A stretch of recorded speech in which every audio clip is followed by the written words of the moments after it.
রাত 8টার মতো হয়ে গেছে। বাঁশবাগান দিয়ে হেঁটে হেঁটে বাড়িতে আসছি। হঠাৎ একটা মেয়ের কণ্ঠে আওয়াজ শুনলাম। শুনেই বোঝা যাচ্ছে এখানে যে কুকাম হচ্ছে। আমি ফোনের লাইটটা বাড়িয়ে দিয়ে বললাম, কে ওখানে?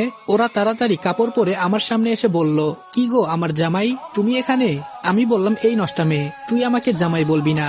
মেয়েটা হলো মাহি, মেম্বারের মেয়ে। রাসেল বলল, ধুর ভাইয়া, 2 দিন পর এই জিনিস তো তুমি ব্যবহার করবা, আর একটু পরে আইতা, তবে সমস্যা নেই, বাড়িতে গিয়ে কাজ সেরে ফেলবো। আমি বললাম, ছি, তোর মতো মেয়ের কোনো ইজ্জত নাই, শেষে কিনা চাচাতো ভাইয়ের সাথে। মাহি বলল, কয়েকদিন পর তো তোমার বাসায় চলে যাব, পরে তো আর ওদের মজা দিতে পারবো না, তাই একটু বেশি করে দিচ্ছি। কেন, তোমারও লাগবে নাকি? আমি বললাম, দূর হ আমার সামনে থেকে। রাগে আমার শরীর কাঁপছে। জোরে জোরে হাঁটতে লাগলাম। কি করব কিছুই বুঝতেছি না। ঈশা ঠিকই বলেছিল, মাহি খারাপ একটা মেয়ে, যার সাথে ইচ্ছে তার সাথেই। ছি। বাসায় আসার পর রুমে এসে শুয়ে আছি। ঈশা বলল, ভাইয়া ঘুমিয়ে গেছো? আমি বললাম, না, আয়।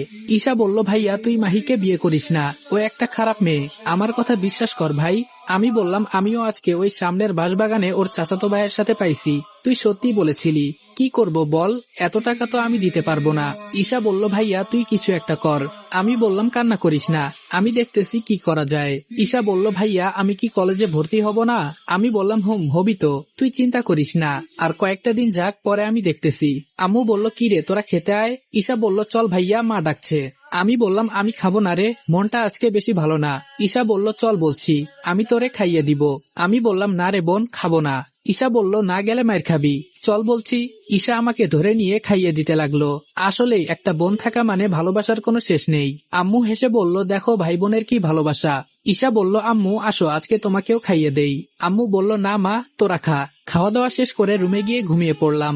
সকালে মেম্বার কিছু মুরব্বি আর মিষ্টি নিয়ে এলো। মাহি আর আমার বিয়ের দিন তারিখ ঠিক করে মুরব্বিরা চলে গেল।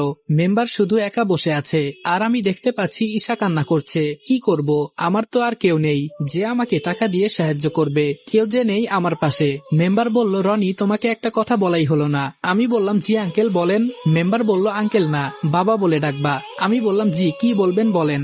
মেম্বার বলল, বিয়ের পর তোমাকে ঘর জামাই থাকতে হবে, এইটা আমার মেয়ে বলেছে, ও নাকি আমাকে ছাড়া থাকতে পারবে না। আমি বললাম, আপনাকে ছাড়া থাকতে পারবে না নাকি ডেট করা বয়ফ্রেন্ড ছাড়া থাকতে পারবে না, তা খুব ভালো করেই বুঝতে পারছি। তাছাড়া ছেড়ে দেওয়া গরু তো কখনো বাদা ঘাস খেতে চাইবে না, ওদের তো 7 ঘাটের পানি না খাইলে হবে না। ছি।